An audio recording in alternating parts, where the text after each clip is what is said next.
There is so much going on in the world right now. Everyone should be paying very close attention. The world is moving in a very calculated way, and there are so many different avenues they can go down. It's very hard on what to focus on. What we know for certain is that they are not keeping the general public at a very high level of preparedness and readiness. They make casual mentions of all the different issues that are developing, but there's no real call for alertness. I was told that in the 1950s, they made a movie that prepared the public for the event of a nuclear bomb being dropped on the country. They even showed it in schools. That is a way of preparing the masses for the possibilities of great problems. But today, there's nothing even close to this, although the potential for conflicts and economic collapse are at an extremely high level. They are not preparing the public. They are keeping them asleep, sedated, and living like lambs to slaughter. They are keeping everyone distracted, speaking more about Governor Cuomo's scandal and Trump's speech at CPAC, or other distractions within sports, entertainment, and music. But what is actually happening that could affect everyone in the world, they are covering in small bites, only for those with discerning eyes and ears to pick up on. But I believe we must be informed of what is happening around us, or at least the narratives they are forming, so that we can move in power, being proactive instead of reactive. So I want to tell you what is happening in the world at this time, in hopes that those that understand are convicted in getting their houses in order and being ready for tribulation and redemption. Let's begin. COVID, Phase 2. So let's start with this right here. There are changes happening right now that we all need to identify with and be mindful of. I cannot say for certain what is actually happening, because there are so many different conflicting stories happening all at once. So I feel that in the end, conflict is a part of the overall narrative. But either way, it feels like we are in Phase 2 of the agenda leading to the Great Reset. If you watch the video about the Great Reset, the video showed that many leaders know that we are never going back to the old normal, and they are using COVID as a justification for the many changes that need to happen to implement their Great Reset. But the main issue that I'm seeing is that there is a change in the narrative, at least in the United States. The narrative is all over the place. They say the number of deaths and cases in the United States have gone down, but they also have said that there are new variants that are a big risk as well, and it seems we will never see the end to COVID. Many of the states are lowering their restrictions, while there still is a majority that have not gotten vaccinated. Biden has just said that we will have enough doses to vaccinate all adults by May. This country will have enough vaccine supply, I'll say it again, for every adult in America by the end of May. By the end of May. But then you see Texas and Mississippi just reopened their states and took away the mask mandate. It is now time to open Texas 100%. All businesses of any type are allowed to open 100%. Also, I am ending the statewide mask mandate. And then Joe Biden comes with a speech that says we cannot let up and we all need to continue with the protocols that were in place. He also said this. The last thing we need is Neanderthal thinking that in the meantime everything's fine, take off your mask, forget it. It still matters. And then we have Governor Newsom of California, who's going the opposite direction of Texas and Mississippi and asking the state to wear double masks, to wear two. There are so many conflicting things happening in the United States in regards to the virus that it seems that, like I said, conflict is a part of the agenda. We are 1 year from the time where the virus really took hold of the country, and there are sides that want to remove restrictions and reopen, and the other side that wants to continue with the restrictions. It all sounds like conflict, at least here in the United States. Soon as the month of March started, the narrative started changing, which to me sounds like they are moving into a new phase of their agenda, and uniformity is obviously not a part of the agenda, so we must move with caution. Do not let your guard down and feel like because the narrative is changing means that things are getting back to normal. All this means is that we are moving into the next phase of the agenda, and the full scope has not been seen yet. I'm not speaking of putting your guard down about the virus. If you have followed this channel, you know my thoughts on this whole topic. What I am speaking of is keeping your guard up in reference to whatever else is on their agenda for change. Please understand that COVID is not going away until all their new systems of control are in place. So being that some of the narrative is suggesting that we're going back to normal means that something else is on the horizon. Please be mindful and do not let them fool you to put your guard down and make you think everything is on its way back to normal. They have not made the vaccine required as of yet, and we are seeing the first case against mandatory vaccinations filed in New Mexico. But again, Joe Biden has said we will have enough doses to vaccinate everyone, and he also said he will use the full force of the government to ensure our safety. So we don't know what is on the horizon for certain, but one thing for certain is that we shouldn't be letting our guards down. The rest of the world is moving in a straight direction, and though there is protest, they are still moving on with the agenda. The United States, the supposed leader of the world, seems to be the major place where there is no real uniformity. And while we at home may have our feelings on what we prefer, more restrictions or less, there is definitely a reason for the confusion and conflicting messaging. And that is something that most Americans haven't really come to terms with. In order for there to be a new world order, the old world order must be dismantled. The United States is the current leader of this order. So what this confusion and conflicting messaging is really about is to show that the United States is still deeply divided, and more importantly, the United States is not the leading standard of the world any longer. The United States is losing its leadership position in the world, and that will be disastrous for the many that have not prepared for the consequences of this. The other part of the agenda is to show a need for global uniformity. When all the countries around the world have different standards, it will prove that there can never be any peace and safety until there are global rules that every nation follows. But we will see as things develop. Here's what we do know, and is not being reported in the mainstream news. According to military.com, the military may revisit making COVID-19 vaccines mandatory after FDA grants approval. On March 1st, the day when it looks like the Phase 2 began, Pentagon Press Secretary John Kirby indicated full FDA approval could change how the military's leadership looks at this issue of mandatory vaccinations. So they are considering this. And on top of this, the bigger agenda of using applications like ClearPass, like I mentioned in the video, What to Expect in 2021, we know that that is still coming. They've even started introducing it in New York. This agenda is not about microchipping people. I repeat, it's not about this. They are moving us into the new system that eventually will be totally controlled through some enforcement of control, like a chip, that will not only be our ID, but our wallets, privacy controls, monitoring and tracking, and many other functions as well. We are being moved into a new global system, and they are starting this with the new implementation of digital passports. Like this article from the New York Times explains, vaccine passports, COVID's next political flashpoint. The article says, the next major flashpoint over coronavirus response has already provoked cries of tyranny and discrimination in Britain, protests in Denmark, digital disinformation in the United States, and geopolitical skirmishing within the European Union. The subject of debate, vaccine passports. Government-issued cards or smartphone badges stating that the bearer has been inoculated against the coronavirus. The idea is to allow families to reunite, economies to restart, and hundreds of millions of people who have received the shot to return to a degree of normalcy, all without spreading the virus. Some versions of the documentation might permit bearers to travel internationally. Others would allow entry to vaccinated-only spaces like gyms, concerts, venues, and restaurants. Julio Castañeda is flying to New York, and before he can board his flight, he has to prove that he's COVID-free. You download the app on your phone, it has all your information. This is AOK Pass, a digital health passport that verifies whether someone has tested negative for the coronavirus or gotten inoculated.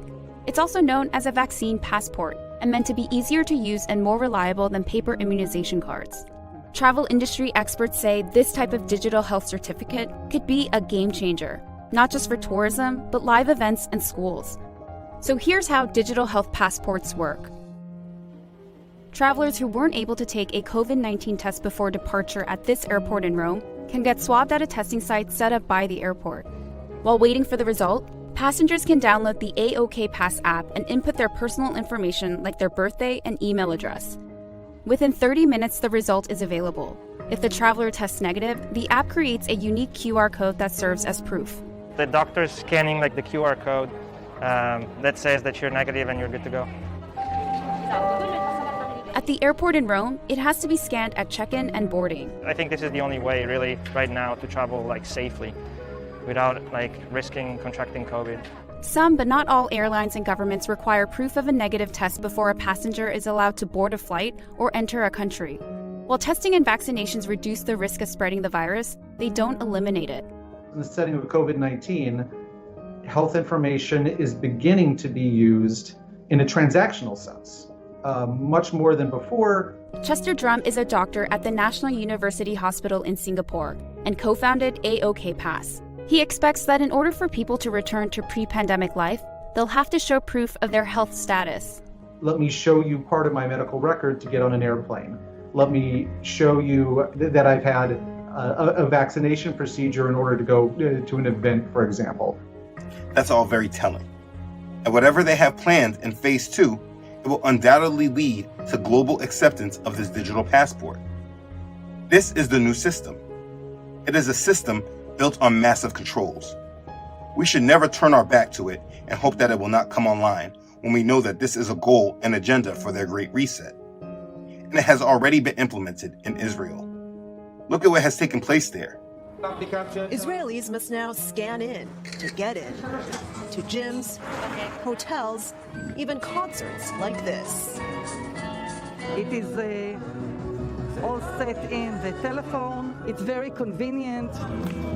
For more than 3 million Israelis and counting, this is the ticket back to some kind of normalcy. Finally, all the way in the car, I sang back to life, back to reality. The government-issued Green Pass shows personal details and proves they've had 2 doses of a COVID-19 vaccine. Now countries across Europe and beyond are considering similar so-called vaccine passports or immunity certificates. In my video, What the Future Looks Like After COVID, and watch this before you go back into society, I explained that many other countries like China have already been using digital passports to move around the country. And like I said in those videos, this will move to the rest of the world. Well, we are here in those times, and we are seeing that this is happening. Of course, Israel had to have this implemented there, with the importance of all the future events set to transpire there. But this is being debated all over the world. Now, most likely will not fully come into implementation until there is a world government that is administering it to the world. Right now, they are just conditioning and rolling it out in their phases. But like I said, the US is not a leader in this new system. We are in fact quite behind, and you cannot lead from behind. The overall theme I am seeing throughout all the news is that the United States is no longer the world leader. And if you watch the video about the Great Reset, they have already been alluding to this being the case in order for the Great Reset to happen. But with the new system being rolled out, everyone should be paying attention and asking themselves, what does that mean for you? Will you participate in this system if you are forced or required to? What does that mean for you if you do not fully comply? What does that mean for you if you live in the United States and the US is no longer the leader of the world? These are all thoughts and questions you should have answers for. You must make sure your mind is ready before you are forced to make decisions without a chance for thought. Let's talk about the next thing. Economic collapse. Listen, like I keep alluding to, we are in really bad times. It just hasn't caught up to the majority. Think about it. We have this new global currency that keeps valuing itself higher against all other fiat currencies around the world, and is not causing alarm bells to ring for the masses. Over the past year, Bitcoin has climbed to all-time highs, not too long ago, breaking 50,000. We see a new system being implemented with the COVID passports, and we see a new system with global money being built where it is completely digital. But the masses, for the most part, don't even care or notice. Even the people that notice this new system still can't get their heads off this old system that is clearly about to be replaced. I just wish people understood just how close to a financial collapse we actually are. Everything points to a financial collapse, except the stock market, which is unfortunately what the financially illiterate mainly look to. It's so sad how short our memories are, because if we look back in 2007, the stock market was reaching all-time highs until one day they started alluding to a housing bubble popping, and then all of a sudden, the market collapse happened very quickly. The market never prepared people for the collapse. There were other indicators that the masses were not paying attention to, and this is exactly the same script we are seeing today. But it's funny because we are actually getting the warnings. Or maybe they're doing the same thing, but this time, I'm the one actually paying attention. Either way, look at the facts for yourself. Since the Great Recession in 2008, when the central banks around the world worked together to slow the recession by excessive money printing through quantitative easing and low interest rates, the stock market has steadily been increasing for over a decade, with only small little corrections. But we have been in the longest bull market in history. Everyone should be expecting a major correction.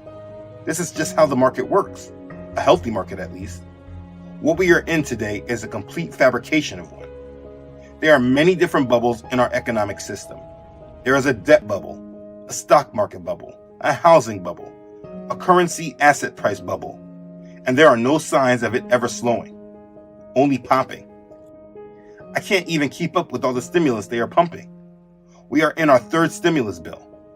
There was the CARES Act for $1.8 trillion passed in March of 2020. Then we had the omnibus spending and COVID relief bill passed in December of 2020 that was for $1.4 trillion. And now they are working on passing the third bill, the American Rescue Plan stimulus bill for $1.9 trillion, just 3 months after the last trillion. That's a total of $5.1 trillion in just a year, just on extra money that they want to use to stimulate the economy. The masses only hear how much money they are receiving in their checks and are not considering where all this money is actually coming from and who's going to pay for it later. But you should. All this money printing has consequences, and it is just leading to a bigger bubble.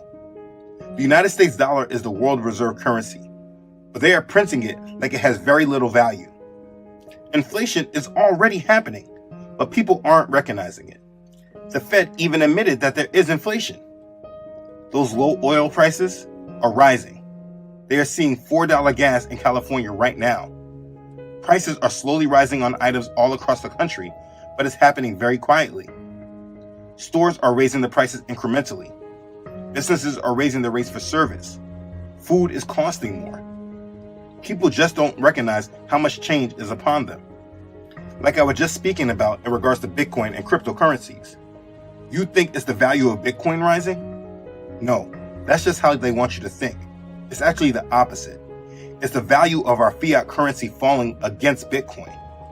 As the value of Bitcoin increases, it actually is saying the value of the dollar and the other fiat currencies are falling. And if you have taken my advice and still are following the debt, you will see that the declared US debt is now above $28 trillion.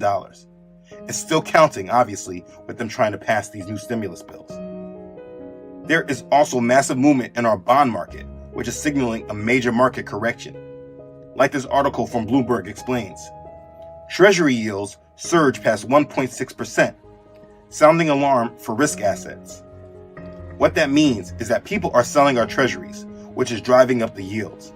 As we see the yields increase, that means the rates on many things like mortgages and credit card rates are raising as well. The stock market at all-time high, while people are selling our debt. It doesn't match. And when things start to make sense, it will be too late for everyone not paying attention. Even mortgage rates are rising because there is a sell-off in our debt. This could pop the bubble in the housing market. Watch the 10-year and 30-year treasuries. This is our debt. When people are selling it, it means they are no longer wanting to loan us money. It's happening enough right now to gain attention, but won't really be a big issue until the real event happens. And on top of this warning about the treasuries, we are also getting warnings of many different bubbles. The mainstream media and financial analysts are finally quietly admitting that there are bubbles. The financial channels like CNBC report on it, but they say, no, we don't think there's one, leaving the trusting public unprepared. Because if people would think for themselves, it's completely obvious that we are in a bubble. When the government spends $5.1